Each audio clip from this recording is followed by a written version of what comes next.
পাথর কোয়ারি বিষয়ে একটা মিটিং করেছি। এখানে পরিবেশ সংরক্ষণ করে এবং খনিজ সম্পদ আইন বিধিমালা, পরিবেশ সংক্রান্ত আইন ও বিধিমালা সবগুলো যথাযথভাবে অনুসরণ করে এবং যেগুলো ইকোলজিক্যালি ক্রিটিক্যাল এরিয়া ডিক্লেয়ার করা হয়েছে, জাফলং যেমন, এগুলো ব্যতীত বাকি সব জায়গায় কিভাবে সীমিত আকারে এই পাথর কোয়ারিগুলো ইজারা প্রদান করা যায় সে বিষয়ে সিদ্ধান্ত নেওয়ার জন্য মিটিংগুলো হয়েছে। তো এখানে আমরা সবার মতামত অনুসারে সিদ্ধান্ত নিলাম আগে একটা সার্ভে রিপোর্ট আমাদের দরকার, স্থানীয় পর্যায়ে, ফিল্ড পর্যায়ে, মাঠ পর্যায়ে।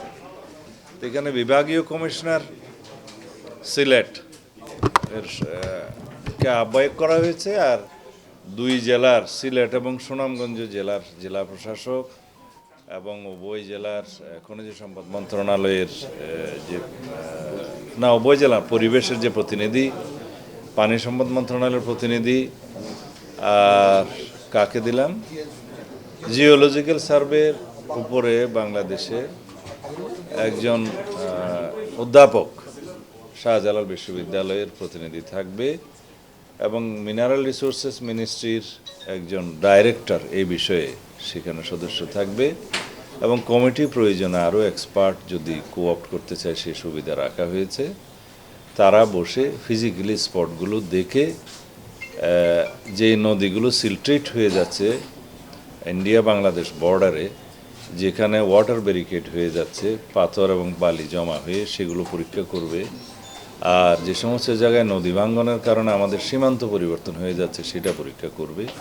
কি পরিমাণে, কত গভীরতায় এই পাথরগুলো উত্তোলন করলে পরিবেশ সংরক্ষণ করা হবে, আহরণ করলে, সে ব্যাপারে সাজেশন দিবে।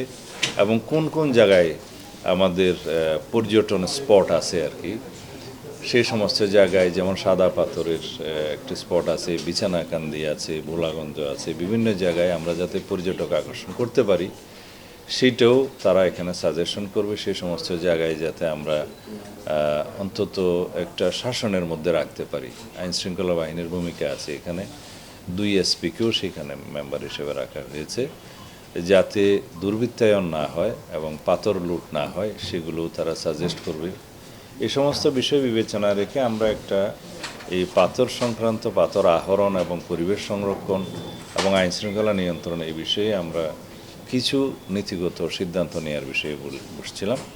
আশা করি আমরা সমস্ত রিপোর্টগুলো পাবো এই লাস্ট অফ দিস মান্থ, তারপরে জুনের ফার্স্ট উইকে আমরা আবার বসবো। এখানে সবচাইতে গুরুত্বপূর্ণ বিষয় হচ্ছে বিভিন্ন পাথর কোয়ারি সম্পর্কে আমাদের হাইকোর্ট ডিভিশনের 2-1টি অর্ডার আছে, জাজমেন্ট আছে, একটা সুপ্রিম কোর্টেও পেন্ডিং আছে। আর অন্যান্য পর্যায়েও যদি কোনো মামলা থাকে সেই বিষয়ে 2 জেলা প্রশাসক সমস্ত মামলাগুলোর বিষয়ে অ্যাটর্নি জেনারেল অফিস থেকে তারা তথ্য সংগ্রহ করবে, আইন মন্ত্রণালয়ের সাথে যোগাযোগ করে এই মামলাগুলো নিষ্পত্তির জন্য ব্যবস্থা নেবে এবং তার অগ্রগতিকে হলে আমাদেরকে পরবর্তী মিটিংয়ে জানাবে। আমরা যাই করব আইন মেনে এবং আদালতের রায়কে মাথায় রেখে সম্মান জানিয়েই আমরা বিধি মোতাবেক করার চেষ্টা করব। ধন্যবাদ।